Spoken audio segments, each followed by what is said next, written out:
Welcome to my YouTube channel.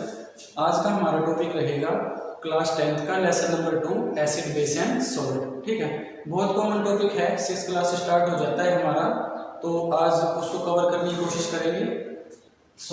हमारे topic का नाम है एसिड बेस एंड सॉल्ट। तो सबसे पहले हम एसिड के बारे में पढ़ते हैं। एसिड क्या होता है?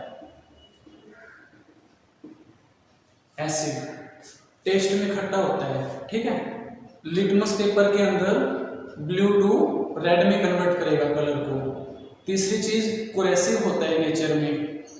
तो ये सब इसकी प्रॉपर्टीज होती हैं।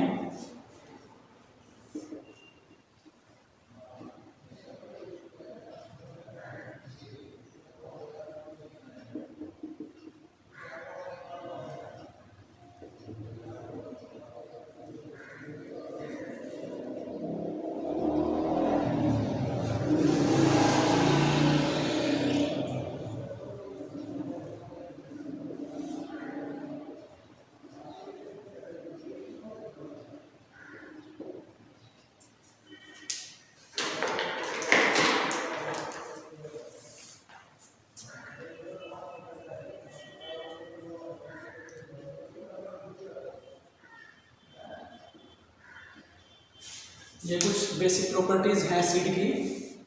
टेस्ट में खट्टा खट्टा होगा, लिटमस पेपर को ब्लू टू रेड में कन्वर्ट करता है, कोरेसिव नेचर का होता है, मीन्स हमारे लिए डेंजरस होता है ये, ठीक है। पीएच वैल्यू 0 से 6.9 तक होती है। कॉमन एग्जांपल्स इसके होते हैं HCl, जिसको हम हाइड्रोक्लोरिक एसिड बोलते हैं, प्लस H2SO4, जिसको सल्फ्यूरिक एसिड बोला जाता है। ये कुछ प्रॉपर्टीज हैं एसिड की। अब इसके बाद एसिड्स का पता लग गया। अब एसिड्स दो तरह के होते हैं, एक होता है पावरफुल, जिसको हम कंसंट्रेटेड एसिड बोलते हैं, और दूसरा कम पावरफुल, जिसको हम डाइल्यूट एसिड बोलते हैं। तो क्या डिफरेंस होगा इसमें? कंसंट्रेटेड एसिड, जिस एसिड के अंदर पानी की क्वांटिटी कम होती है उसको बोलते हैं कंसंट्रेटेड एसिड। तो क्या लिखेंगे? N acid which contains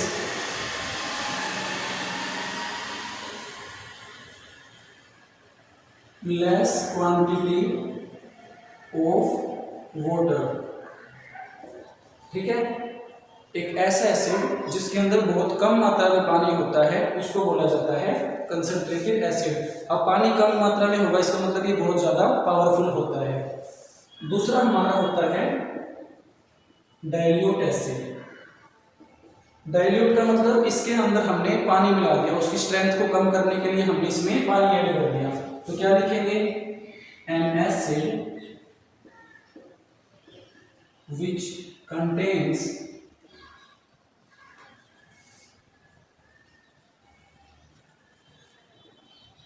large quantity of water।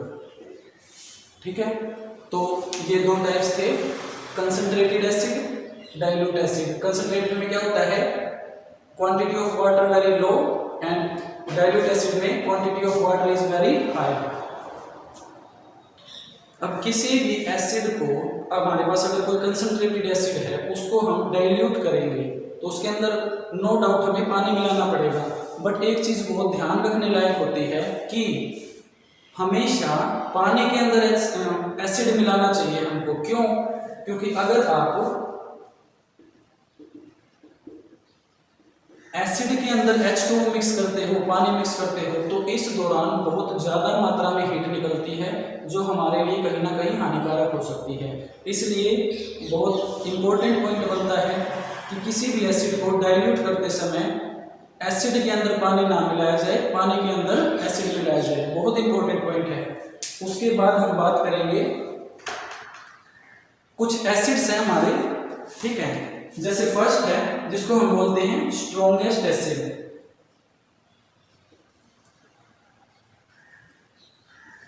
Strongest acid कौन सा होता है बच्चों? ये होता है HCl, हाइड्रोक्लोरिक एसिड। इसकी जो पीएच वैल्यू होती है वो अराउंड 1.0 होती है। यहाँ से आप देख सकते हो pH वैल्यू 1 विच मीन्स बहुत ज़्यादा खतरनाक होता है, ठीक है। और ये हमारे बॉडी के अंदर भी प्रेजेंट होता है, स्टमक होता है, स्टमक के अंदर पाया जाता है ये, इसको स्ट्रॉन्गेस्ट एसिड बोलते हैं। Second, king of acid. King of acid क्या होता है हमारा H2SO4, इसका नाम होता है सल्फ्यूरिक एसिड। H2SO4 को हम सल्फ्यूरिक एसिड बोलते हैं। इसकी pH वैल्यू होती है एट अराउंड 2 to 3, यानी 2 से लेकर 3 के बीच में इसकी pH वैल्यू होती है, ठीक है। अब ऐसे कुछ और एक दो एसिड्स के बारे में पढ़ते हैं हम।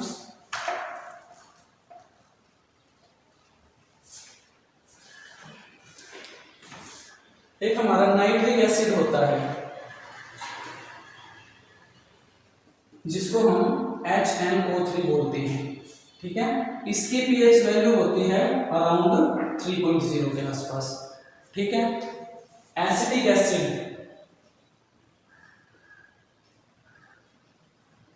एसिटिक एसिड का फॉर्मूला क्या होगा CH3COOH, ठीक है। इसकी जो pH वैल्यू होगी वो होती है 2.4 के अराउंड।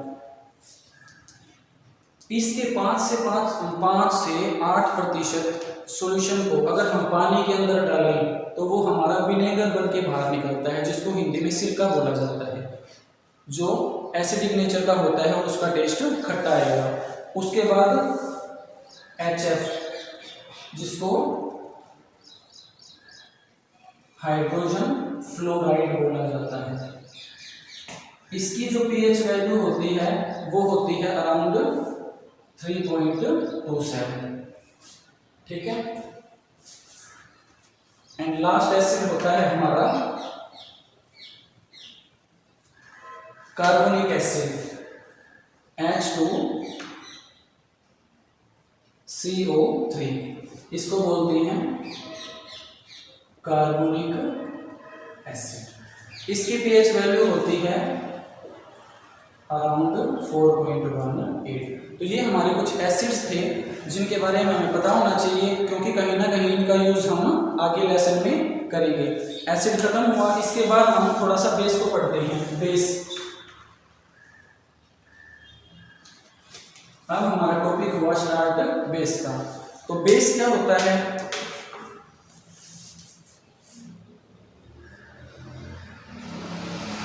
टेस्ट में कड़वा होगा, बिटर इन टेस्ट।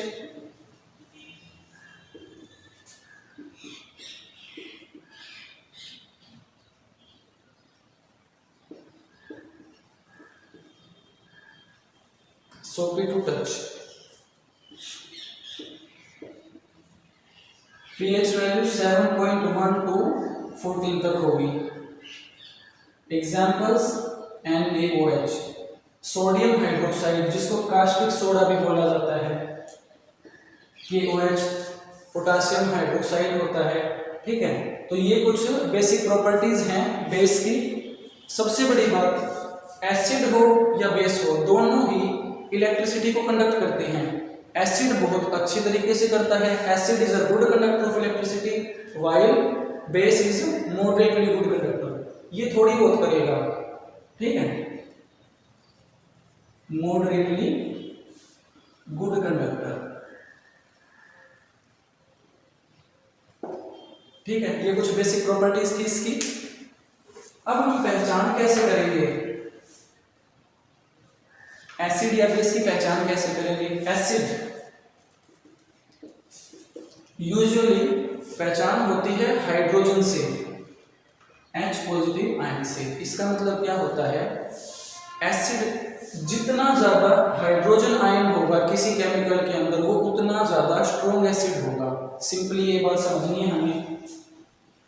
बेस जिसके अंदर जितना हाइड्रोक्साइड आयन होगा मैक्सिमम, उतना स्ट्रॉन्ग बेस होगा। तो यहाँ से ऐसा जरूरी नहीं है कि एसिड के अंदर सिर्फ H पॉजिटिव ही होंगे या बेस के अंदर सिर्फ OH नेगेटिव होंगे। ये दोनों तरह के आयंस होते हैं, एसिड और बेस दोनों में। स्ट्रॉन्ग एसिड वीक एसिड का पता कैसे चलता है? अगर किसी एसिड के अंदर हाइड्रोजन बहुत ज़्यादा है तो वो स्ट्रॉन्ग एसिड है, अगर हाइड्रोजन कम है वो वीक एसिड है। ठीक है, ऐसे ही स्ट्रॉन्ग एसिड और स्ट्रॉन्ग बेस का। अब दूसरा क्या तरीका है जिससे हमें ये पता लगे कि कोई एसिड कितना ज़्यादा स्ट्रॉन्ग है, जितना ज़्यादा वो डिसोशिएट होगा। ठीक है, स्ट्रॉन्ग एसिड सिंपली 3 वर्ड्स की डेफिनेशन है, विच डिसोशिएट्स कंप्लीटली। ठीक है, इसका मतलब क्या है, जो कंप्लीटली डिसोशिएट हो जाए, कंप्लीटली ब्रेक हो जाए, उसको बोलेंगे स्ट्रॉन्ग एसिड। एग्जाम्पल HCl है, H पॉजिटिव Cl नेगेटिव, तो ये कंप्लीटली आयंस में ब्रेक हो जाता है, इसलिए इसको स्ट्रॉन्ग एसिड बोला जाता है। अब वीक एसिड का एग्जाम्पल, विच पार्शियली डिसोशिएट्स, मतलब ये कंप्लीट डिसोशिएट नहीं होगा, कंप्लीटली ब्रेक नहीं होगा, इसमें कुछ पार्ट्स में ब्रेक हो जाएगा, कुछ नहीं होगा। जैसे हमारा कार्बोनिक एसिड होता है, इसको जब ब्रेक करेंगे तो कुछ ऐसा बन के बाहर आता है। ठीक है, तो ये कंप्लीटली ब्रेक नहीं होता है, ये है हमारा वीक एसिड।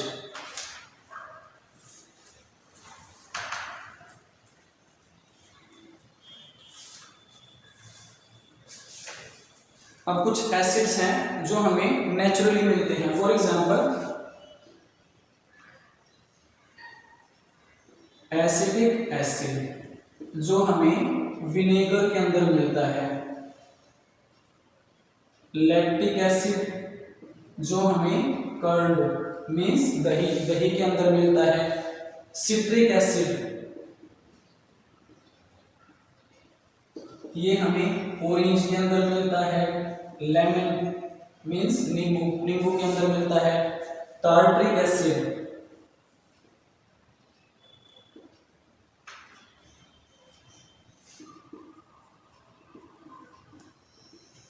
ये हमें टैमरिंड मीन्स इमली के अंदर मिलेगा, फॉर्मिक एसिड ये हमें एंट स्टिंग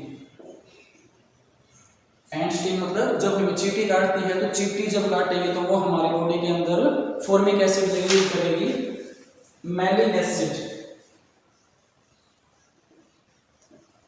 ये हमें एप्पल्स के अंदर मिलता है, और लास्ट है ऑक्सैलिक एसिड